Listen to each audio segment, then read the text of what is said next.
لله رب العالمين والصلاة والسلام على من جاءنا بالهدى والبينات محمد بن عبد الله صلى الله عليه وسلم وعلى آله وصحابته أجمعين وبعد فالسلام عليكم ورحمة الله وبركاته. Abooluganda mwenna, baganda baffe, bannyinaffe, bakitaffe, mwenna abali ku mukutu guno ogwa S.A.W muzirimu daawa. Bannange mwasuze mutya? Era essaawa eno muli mutya? Ate era kambaagalize n'olunaku olulungi. Musaba ow'ekitiibwa Allah nga sinnaba kugenda wala, buli ali ku mukutu guno amuteera obwangu mu byambalo bye, amuteera obwangu mu mubiri gwe, amuteera obwangu mu maali ye, mu baana be, mu bakyala be, mu baami n'ebirala byonna byakwatako nga bigenda okumugasa. Bannange, akaseera kano Allah subhanahu wa ta'ala buli lwakatwazika aba ategeeza kweyongerayo. Musiraamu nkutegeeza tobukeesanga n'ogayaala. Waliwo omuvubuka omu yali awangaala n'owekitiibwa Muhammad sallallahu alaihi wasallam.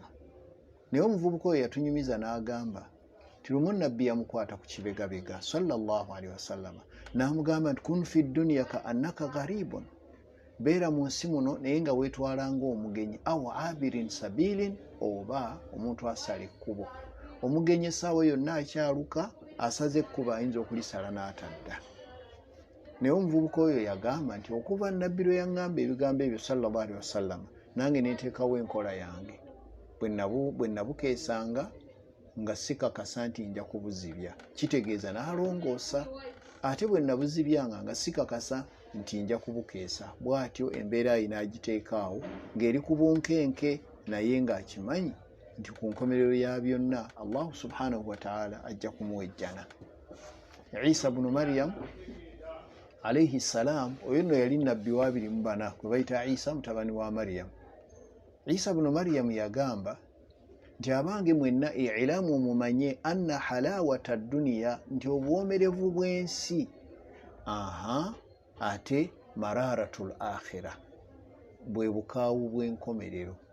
Ate n'agamba nti wa anna mararata duniya, ti ate obukaawu bw'ensi ate bwe ye halawatul akhira, ate bwe buwomerevu bw'enkomerero. Ekitegeeza wanokkirizanga ne wabaawo ebijja bwe bikutuukako si mutawaana nnyo, kubanga Allah subhanahu wa ta'ala ye muteesiteesi, aleeta ate n'ajjawo. Kasatu n'abeera nga twanguwa okubeera nga twetegereza ebigambo by'ababiri oba abasatu, omu nga ye Allah nga omulala ye mubaka Muhammad sallallahu alaihi wasallam, osseeko n'ebigambo by'abamanyi baffe. Bannayinziramu obbalamusa n'ekiramuso kya mukama waffe Allah subhanahu wa ta'ala nti assalamu alaikum wa rahmatullahi wa barakatuh. Era ne mbeebaza okwekuumira ku mukutu ogwa S.A.W muzirimu daawa. Kaakati nno mbakuutira okutya Allah, okumweraliikirira, okumwegendereza n'okumwagala nga temwerabidde nti omusiraamu aba wa mazima, abeera mwesigwa, abeera muntu mulamu, ate era abeera mugumiikiriza. Ebyo nno 8 bwe tunaabifuna ne tubinyweza, olugendo luno lwe tulimu terujja kutumenya. Abange mbajjukizeemu nti obusiraamu kyeki. Oyinza okuba nga oliyo naye ng'obusiraamu tomanyi kyeki. Kambukufundiza olabe obusiraamu yenteekateeka ya Allah gye yateekerawo ebitonde by'ebantu kwe bibeera bitambulira biryoke biyite obulamu bw'ensi eno emirembe nziramu. Obusiraamu yenteekateeka ya Katonda gye yateekerawo ebitonde by'ebantu kwe biba bitambulira okusobola okuyita mu bulamu bw'ensi eno emirembe. Kaakati gwe enteekateeka y'obusiraamu yonna kasito n'ogitambulirako, olwo ojja okuyita mu nsi eno emirembe. Kaakati nno ekitundu kyaffe kye tukomyewo nakyo kye kitundu eky'15. Ekitundu eky'15 kino era tukyali ku nabbi waffe ono. Lwaki concentration tugiteeka ku ono? Kubanga Allah yamwogerako n'agamba lakad kana lakum fi rasulillahi uswatun hasana. Mwesiimye nnyo okuba nti omubaka wa Allah Muhammadin sallallahu alaihi wasallam kyekyokulabirako kye muyina. Naye yagamba liman kana yarju llaha, kijja kuyamba nnyo oyo asuubira okuba nti ajja kusisinkana Allah wal yawmal akhir, n'olunaku lw'enkomerero ng'alumanyi nti tujja kubaayo. Wa dhakara allaha kathira, ate n'abeera nti olulimi lwe yalubisiwazanga ng'ayogera ku Allah subhanahu wa ta'ala. Kati ekibuuzo kyaffe kisigala kyo weekiri kyabange nabbi muhammadin sallallahu alaihi wasallama tumusomako naye omuyigako ki, omutegeerako ki, omufunako ki n'ebirala ebifaanana bwe bityo. Kati mu kitundu ekye15 tujja kutandikira ddala wali wennyini oba okujjukizaako katono bakayita ka flashback. Twalabye ng'olutalo olwalwanibwa wakati w'abasiraamu n'abasajja oba abaali bayitibwa babanul mustaliki, ng'abo nno baali wawangalira ku mazzi agayitibwa maa'u muraisi'i.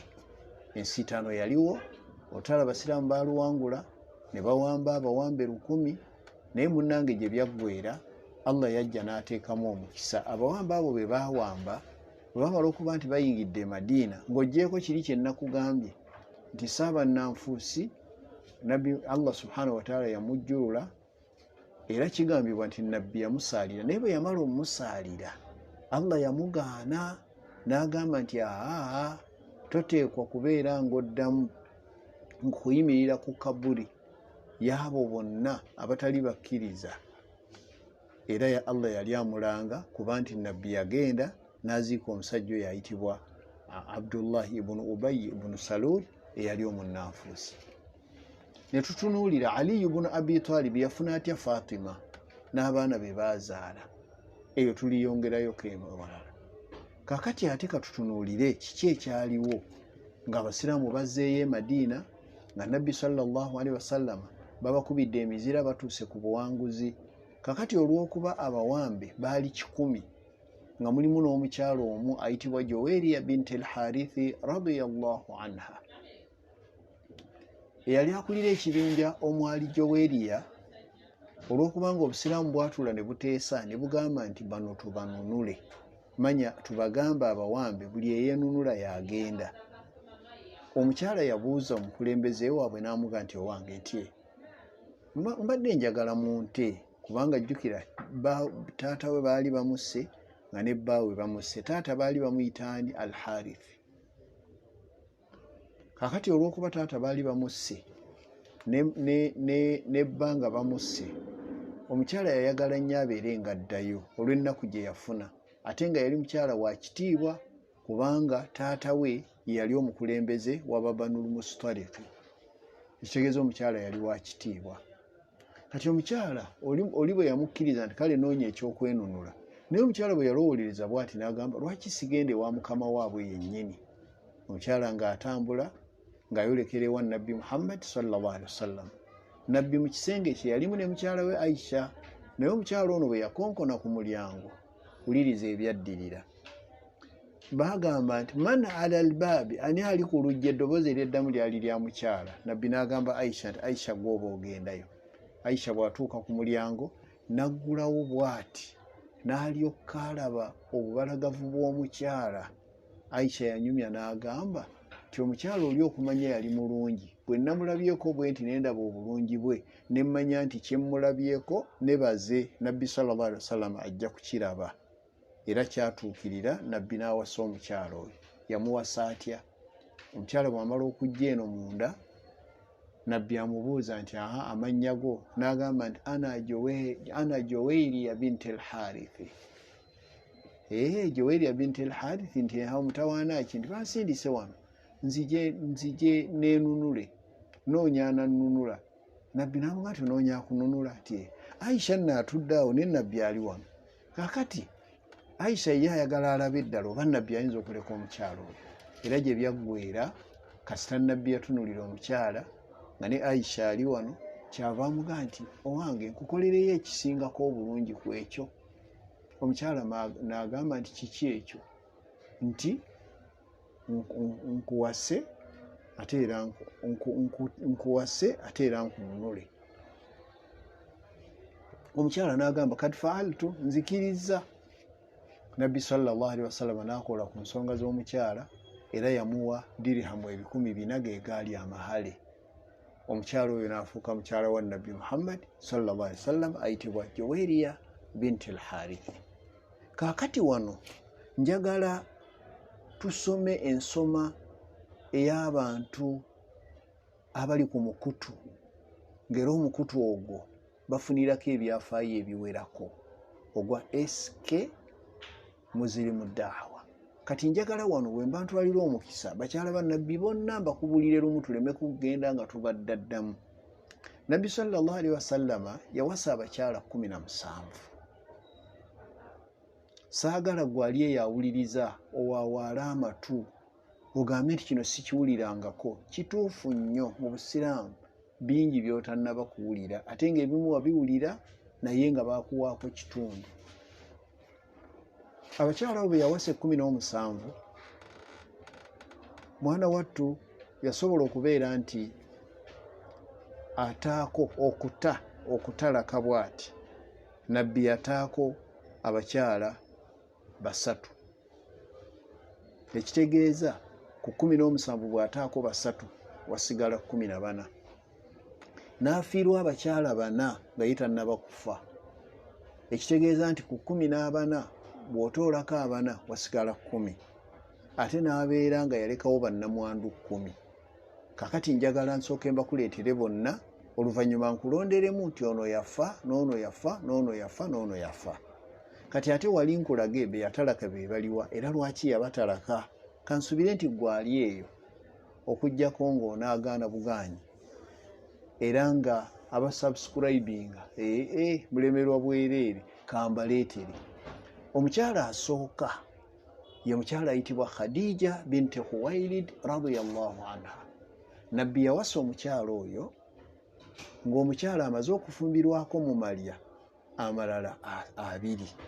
Yasooka ew'omusajja ayitibwa Atiiku mutabani wa Aidhi. Teyamuzaalamu na mwana, omusajja n'afa. Khadija n'anakuwala nnyo naye n'agamba nti nedda kangezeeko omulundi ogwokubiri.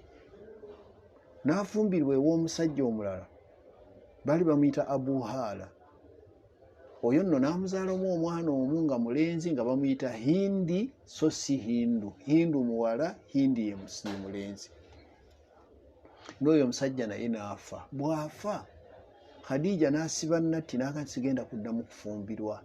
Kyova olaba olw'okubanga Nabbi yasooka kuwasaako bakyala olw'okubanga Khadija yasooka kufumbirwako mu malya 2. Bwe yatuuka okufumbirwa Nabbi Muhammad mu ddi eryokusatu sallallahu alaihi wasallama, awo abantu bwe baabiteekerawo okusinziira ku ntunula ne bagamba nti yamuwasanga wa myaka 40. Ekitali kituufu wadde kyekyakyaka. Kyakyaka bukyasi naye si kyekituufu. Ekituufu kyekiriwa. Nabbi agenda okuwasa Khadija sallallahu alaihi wasallama nga Khadija alina emyaka 28. Yali asinga ku Nabbi Muhammad emyaka 3. Ekyo njagala otebenkere nakyo. Naye bw'oba olina ebibuuzo ku nsonga ekwatagana bw'etyo, oyanguwa mangu kasita oyita ku admin oyo ku mukutu guno, nze ebibuuzo ajja bintuusaako ate nja kubyanukula nkumatize wano. Sijja kwogera bingi. Kakati oyo Khadija ye mukyala asooka yamuwasa n'abeera naye nga Nabbi tannaba kufuuka Nabbi emyaka 15. Kati ate n'addamu n'abeera naye emyaka emirala 10 nga Nabbi. Ogenda okugatta nga yamale naye emyaka 25 beddu. Khadija yagenda okufa, oddira emyaka 28 n'ogattako 25 n'ofuna emyaka 53. Kyokka ate bw'odda ku sayidi eri bali abalala ate bo ne bagiwanvuya ne bagamba nti oddira 4 ogatta 25 ne bagifuula 65. Ekyo nno kyakyaka bukyasi. Ebintu bingi ebyakyaka mu Busiraamu kankugireyo kimu. Abasiraamu abamu balowooza nti omusiraamu alina okuwasa abakyala 4 ne balifuula tteeka nga si tteeka, kubanga Allah atukkiriza bukkiriza naye tatulagira. Kasita bakukkiriza okukola ekintu nga tebakulagidde teriba tteeka, baba bakugambye nti bw'ofuna obusobozi wasa. Omukyala ow'okubiri bamuyita Sauda binti Zamua radiyallahu anha. Oyo omukyala Nabbi yamuwasa nga ye Nabbi aweza emyaka 51. Ate ye Sauda binti Zamua yalina emyaka 55. Ekitegeeza era omukyala ye yali asinga ku Nabbi emyaka 4. Oyo nno omukyala ayitibwa Sauda binti Zamua ye mukyala wa Nabbi sallallahu alaihi wasallam yasinga okuwangaala yamala emyaka 113 mulamu buno obwensi. Era oyo omukyala ye yasinga okukumaakuma banne kuba yali mukyala mukulu nga buli ajja yagezaako okumulaga entambula nga bw'eneebeera wadde ng'ate baayagalanga nnyo okumuleetako obujja. Omukyala owookusatu ye Aisha muwala wa Abubakari. Nabbi yamuwasa ng'akyali muwala muto era nga mbeerera era nga mu bakyala be bonna oyo yekka gwe yafuna nga mbeerera. Oyo ayitibwa Aisha muwala wa Abubakari. N'amwagala nnyo kyokka baamala naye mu bufumbo emyaka munnange si mingi kubanga gwe naawe balamu okuva ku 9 otuuke ku 20. Okuva ku 9 okutuuka ku 20 olaba nga waliwo emyaka 11. Kakati nno munnange oyo ye n'abeera nga Nabbi yagenda okufa nga ye Nabbi alina emyaka 63 nga Aisha wa myaka 20. Era y'omu ku bakyala be be yaleka nga bakyali bato. Oyo Aisha teyamuzaalamu mwana wadde n'ogwo, so oli eyasoose Khadija yamuzaalamu abaana 7 ate oli Sauda muwala wa Zamwa teyamuzaalamu mwana yenna. Kati Aisha naye wuuyo tazadde, si owookusatu kati owookuna. Ate ye Aisha yafiira ku myaka 66, Nabbi n'afiira ku 63. Omukyala owookuna ye Hafsa bintu Umara. Hafsa muwala wa Umar yasooka kufumbirwako walala, omwami n'afa. Oluvannyuma Umaru n'atandika okutegeeza mikwano gye, Nabbi n'akkiriza n'awasa omuwala oyo. Yamuwasa wa myaka emeka? 18. Yali amaze okufumbirwako mu ddya. Kiyinza okwewuunyisa naye Abawarabu baafumbirwanga bakyali, eyo nkola yaabwe. Naye si kugamba nti gireete na wano. Ffe wano ewaffe bw'ona ogamba okuwasa omwana ow'emyaka 9, ab'ewaffe nno baateekawo nti amala kuweza 18.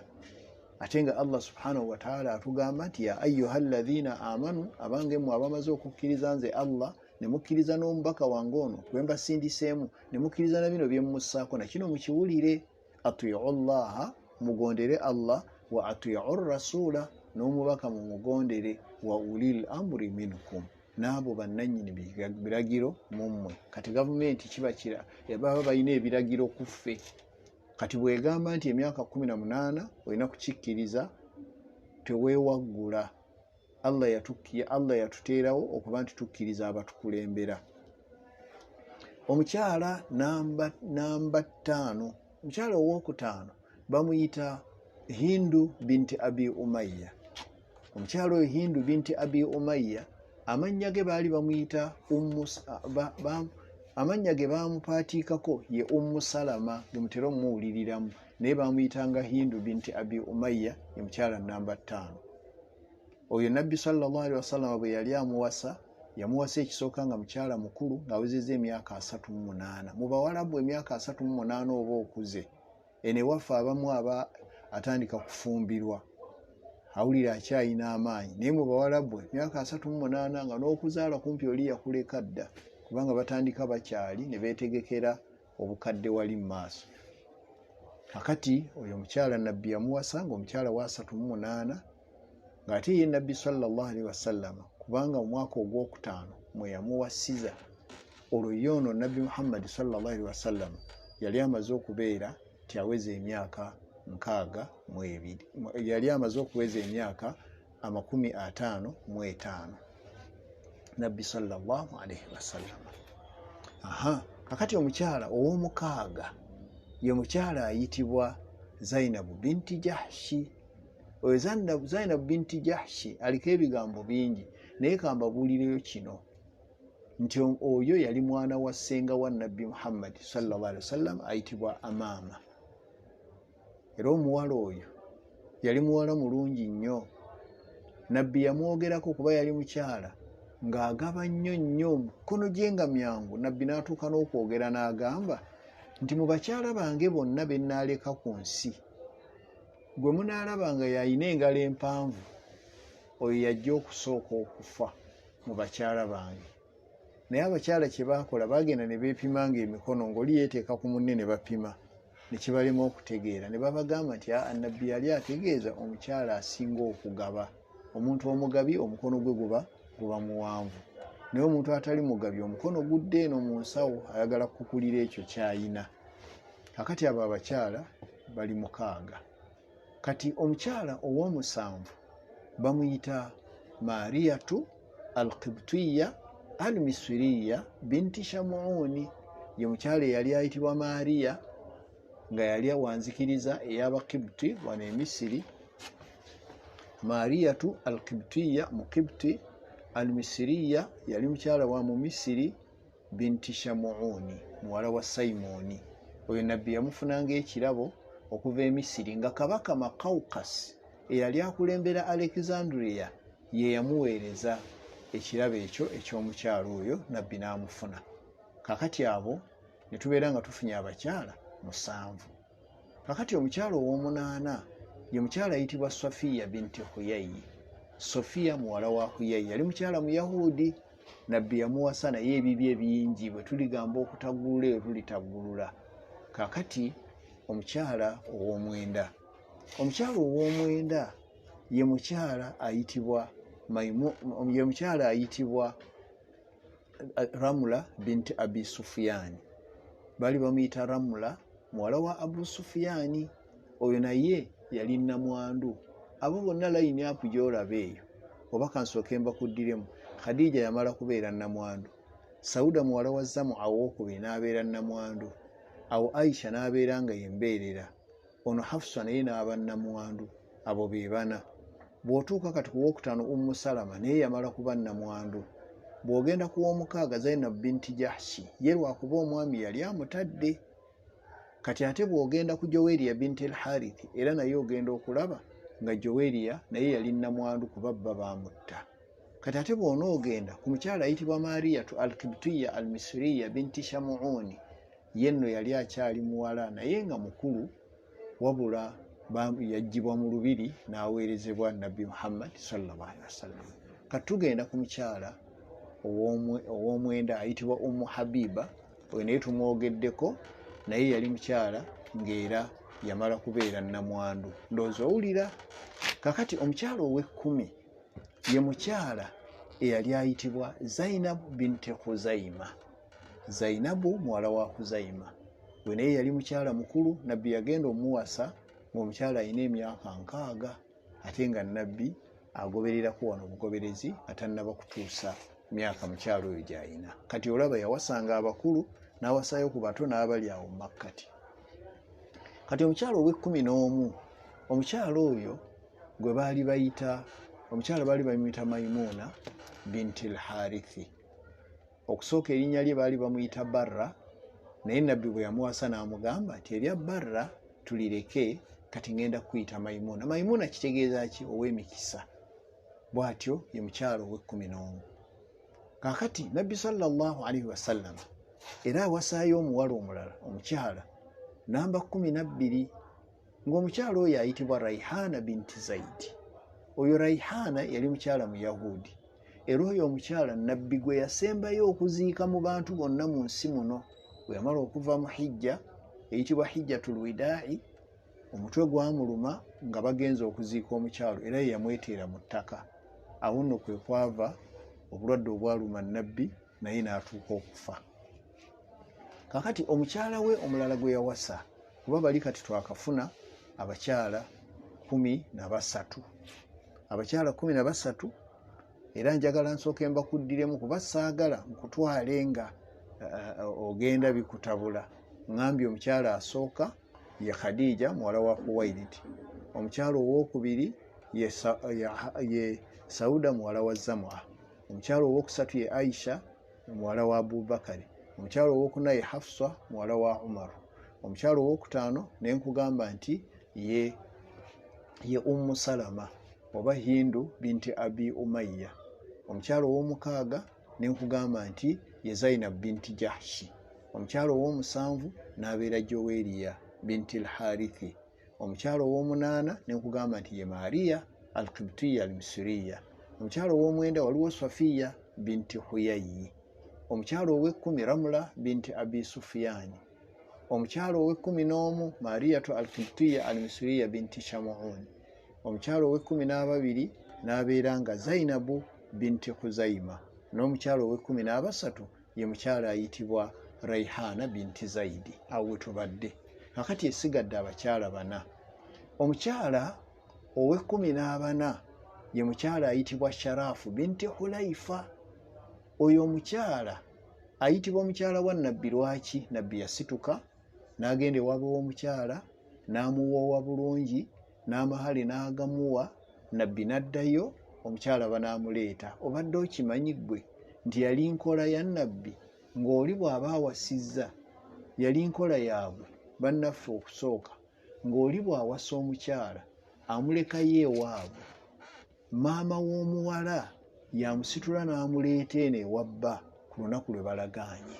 Naye ffe wano ewaffe olugenda eggomba okuwasa, olumala okulya emmere empombo nga mugamba batuwe hakki yaffe, musubwa bingi. Mugendangako ne mutuuka eyo ne muwasa omukyala ne mumulekera abeewaabwe, mwe ne mukomawo. Ke mukomawo ako eri muba muteeseza nti maama w'omwana omuwala yaba amusitula amukuleetera eno e Kampala. Era bw'olabanga nga maama w'omuwala yamusitudde bw'ati n'amukuleetera ewuwe, ekyo kye bayita emikisa oba okusiima. Kubanga bamaama b'abawala batera okwekiika mu nsonga ne bamala okuwasa okufumbiza omuwala n'agamba nze bankakakaka nti abasajja mugamba mwe mukola mutyaba, naye maama bw'akkiriza omukuleetera accept. Kakati nabbi bw'awasa omukyala ayitibwa Sharafu binti Hulaifa ne bamala obbawoowa, yamuleka ewaabwe. Olunaku lwe baalagaana okumumuleetera, nabbi baamuwa mawulire nti wange omukyala yafudde. Oyo mu mateeka aga shariya abeera mukyalawo, kasita okwata nga amahale bw'oti n'ogawa omukazi bwe ppa ne bwafa ku maali ye agabana. Tugenze ku mukyala ow'ekkumi n'abataano. Omukyala ow'ekkumi n'abataano ye mukyala ayitibwa Araba binti Jabir. Araba binti Jabir munnange yafumbirwa nabbi, naye najja afuna omutawaana, teyali mukyala Muwarabu. Olulimi nga lumukologa. Olulimi bwe lwamukologa, omu ku bakyala banne gwe sijja kugamba n'amutega akatego n'amugamba nti baze baawaffe alina ekintu ky'ayagala ennyo, gwe bw'omulaba nga azze ng'okimugamba. Omukyala nga yeeteekateeka ng'alinda nabbi. Nabbi olwajja bw'ati, omukyala ng'amugamba nti audhu birrahmani minka, neewogoma eri Allah akumponye. Nabbi n'amugamba kiki? Ate ng'omukyala ye musanyufu, alowooza ayogedde kyamuwendo. Nabbi yamugamba nti nze tebanneekingiriza, ng'akwata ngazza waabwe.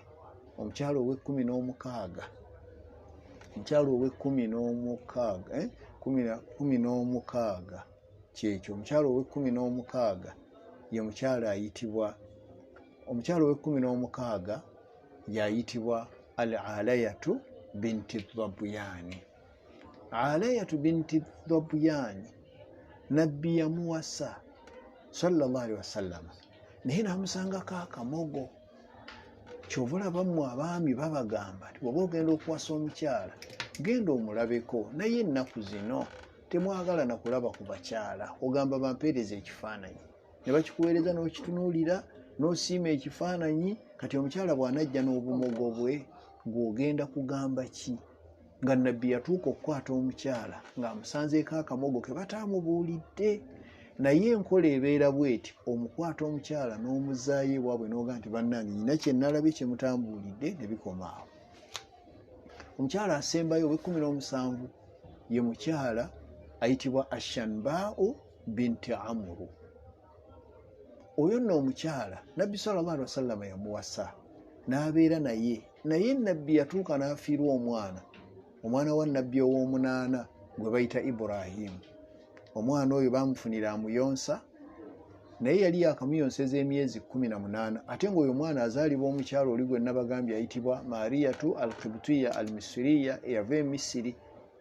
Kaakati Mariya azaala omwana, ate Ibrahimu yali afaanana nnyo nabbi sallallahu alaihi wasallam, naye ne bamuwa omukyala amuyonsa. Yali yakamuyonseza emyezi 18 omwana n'alwala. Nabbi yagendayo n'alaba ku mutabani we ng'embeera mbi, n'amusitulasitulako awo, naye yalina duties endala, n'amusabirako n'amuleka awo. Kyokka ekyaddirira kwali kutegeeza nabbi nti omwana yafudde. Omwana bw'afa, ku lunaku olwo waliyo kye bayita eclipse of the moon oba lunar eclipse. Eno ewaffe tugamba nti enjuba n'omwezi byalwanye, bwe bikikola emisana tugiyita solar eclipse oba eclipse of the sun. Ate bwe kibeerawo ekiro nga byalwanye kiro tugiyita eclipse of the moon oba lunar eclipse. Kati kino kyaliwo kiro, mwana bwafa nabbi aba ava eyo agenda okutuuka eweewo omukyalo naayitibwa S.A.W binti Amuru. Omukyalo olwamulaba ng'omukyala yayogedde eyo yayogedde ebigambo bye, n'aga nti abange ntye omwana afudde waani nti wa nabbi. N'agamba nti lawukaana nabiyu, oyo aba kuba nabbi maamaata ibunuhu, omwana we teyandifudde. Nabbi n'awulira nga abantu babyogera omwo, addayo eka abuuza omukyala nti owange baŋŋambye nti gwe wayogedde bwati. N'agaye nti yee nze nakyogedde ti singa obadde nabbi omwana we teyandifudde. Ndowooza olaba mentalite y'abantu. Alina mubaka wa Allah ate ayogera ebintu ebitali bya buvunaanyizibwa. Nabbi yakwata ku mukono ng'aga nti anze sisobola kubeera na muntu afaanana bw'atyo, n'amuzaayo ewaabwe. Abakyala bonna 17 mbakuwadde, nakusuubiza nti ngenda kukuteekululiramu yafiirwako bameka. Asooka Khadija, yaleka nabbi nga mulamu. Omukyala addako baali bamuyita baali bamuyita Zainabu binti Khuzayima, namwogeddeko. Gwe yawasanga ye omukyala wa myaka 60 nga nabbi tannagiweza. Abo babiri, oyo nno omukyala nabbi yamala naye omwezi ogwo gumu gwokka n'afa. Omukyala owokusatu eyafa ye gwe yali ayitibwa Rayhana binti Zaidi, gwe nabagambye nti nabbi gwe yasembyayo okuziika. Abo basatu, n'owokuna oli gwe mbagambye Sharafu, gwe yamala okuwoowa kakkana nti ate yafudde. Abo bana.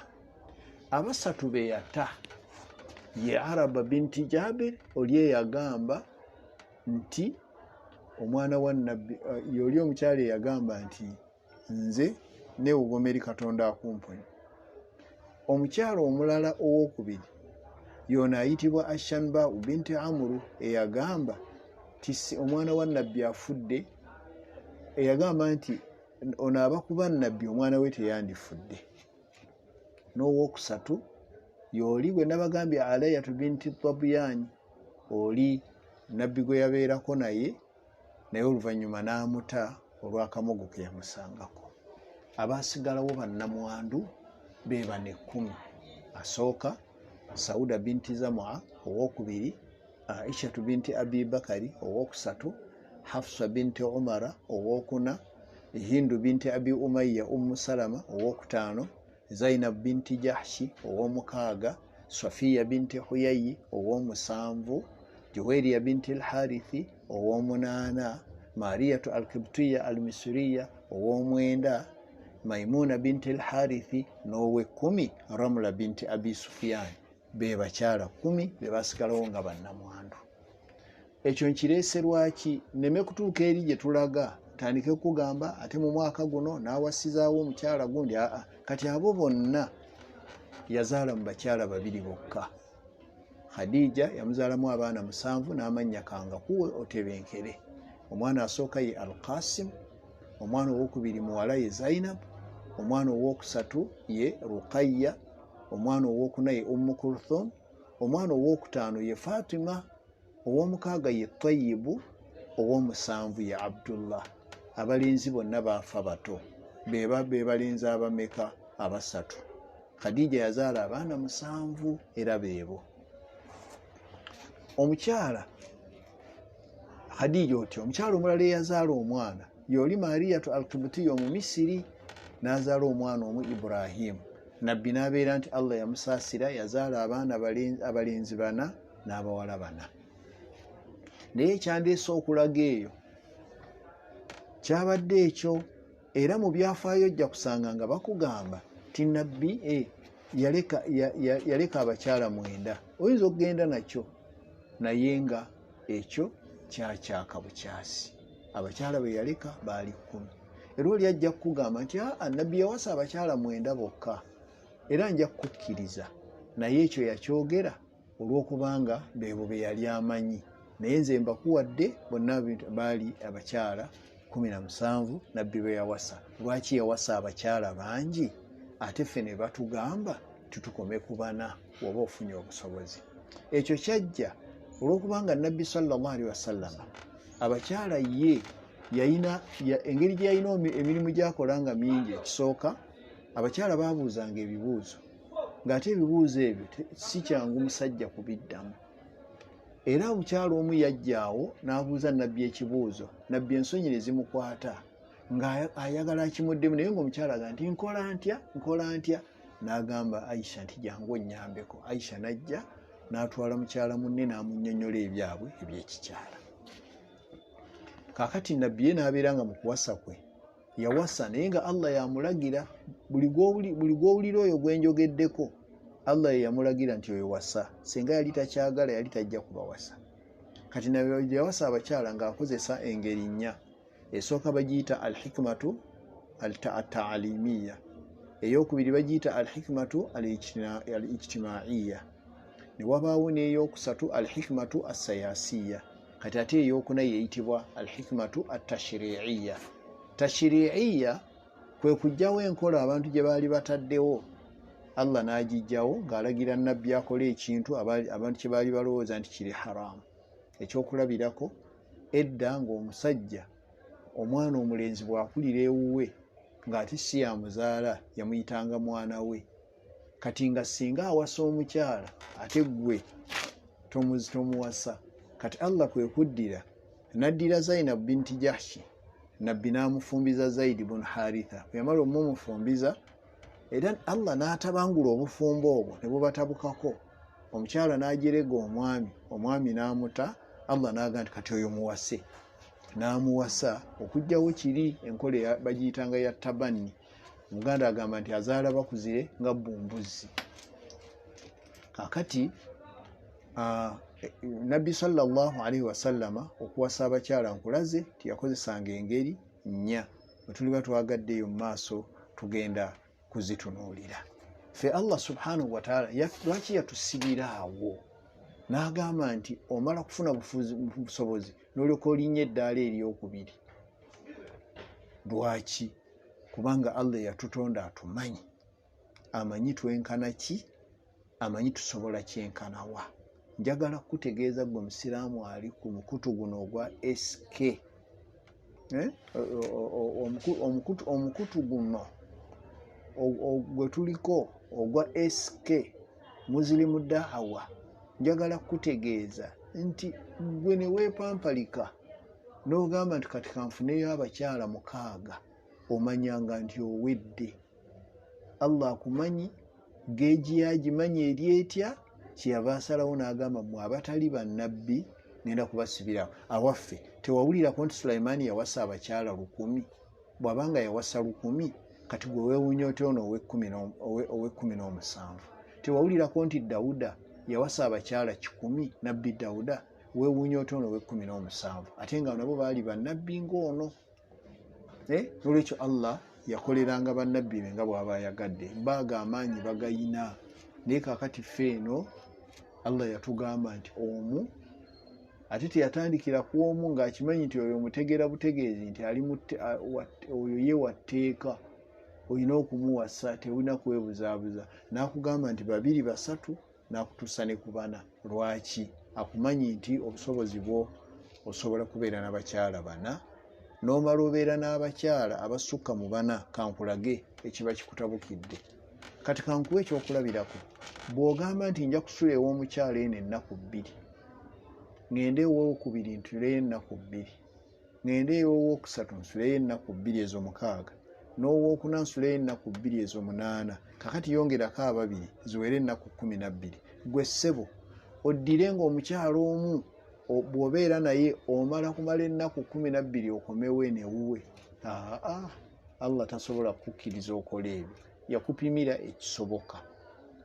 Abakyala basobola okubeera 4, omukyala n'agumiikiriza ewiiki era ono n'akomawo. Naye bwe kisukka awo kiba kisusse. Tuba tulina kye tugenda okupromootinga awo. Kyava agamba nti tokikola, towasa kusukka 4 wadde ofunye obusobozi, komaawo. Kuba ne nabbi sallallahu alaihi wasallam yali ayagala okweyongeza. Allah n'amugamba nti kati ate sikukkiriza kuwasa mukyala mulala yenna wadde okukyusa nti ono yafudde kale kannyongerewo nga bwe mbadde ne 10 kannyongerewo nsigaze 10 nedda. Ekyo nakyo yakimugaana n'amugamba n'omugamba nti ne bw'onoobanga obulungi bwabwe bukuyitiriddeko n'omutunuulira nga mulungi nnyo era tojja kumuwasa. Ekitegeeza ne nabbi yamuteekako waateekwa okuba nga akoma. Kati baganda bange ebyo byonna nabireese nga mbatunuuliza wali ku kuwasa kwa nabbi nga wasa omukyala ayitibwa Joweriya binti al-Harithi. Oyo omukyala Joweriya nga ngenda okumaliriza bagamba nti yali wa mukisa nnyo. Lwaki? Immediately nga nabbi amaze okumuwasa bali abawambe 10 abaali bawambiddwa baafuuka bakoddomi ba nabbi. Amangu ago nabbi yatowa oda n'agamba nti abange buli ayina omusibe yenna ng'ava mu Babanul Mustaliki amute. Lwaki? Kati abo bakoddomi bange. Omukyala anaabeera atya wano ng'ate bakoddomi bwe basibe bonna ne bateebwa ne baddayo ewaabwe ne bagamba nti omukyala ono yali wa mukisa okubeera nti yajja eno nga muwambe ate n'afumbirwa nabbi n'aviirako ne banne okubeera nga baabata ne babeera nga bagenda. Yali wa mukisa nnyo.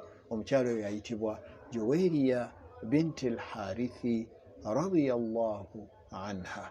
Kakati mukwano ndowooza twetoolodde era n'embeera nga nkulaze kuba obulamu bwa nabbi Muhammad sallallahu alaihi wasallam bwetaaga okubeera ng'omuntu abufolowinga. Obulamu najjamu ekyokuyiga naye gwe abadde ku mukutu guno olwaleero S.A.W Muslimu Daawa gwe ddala tolina kyofunye, tolina kyoyize. Ekyo kitegeeza tufube nnyo okusoma. Ate obusiraamu kasita tunaayambagana obusiraamu bujja kugenda, bujja kutambula. Embeera yonna mugiteekewo nga bwe mulaba nti gundi alina kyatandiseewo nga mumuwagira. Tuve ku mbeera ey'okulowooza nti omuntu ye nga bw'atandiseewo kaatobe nakyo. Bw'anaatoba nakyo nammwe mujja kutoba. Kubanga kasita muddira omuntu atobe n'ekintu ne mumulekerera, nammwe mujja kutobera eyo n'eyirimu, nga irimu temugifuna nga mutandika kutoba. Kati ebyo tubyegendereze, tuyambagane ate era tubeere ababeera awamu. Alaikum bil jamaa, bannange mbalamira okubeera awamu. Fa inna yadda Allahi ma'al jamaa, olw'okubanga ne Allah abeera n'abo abali obumu.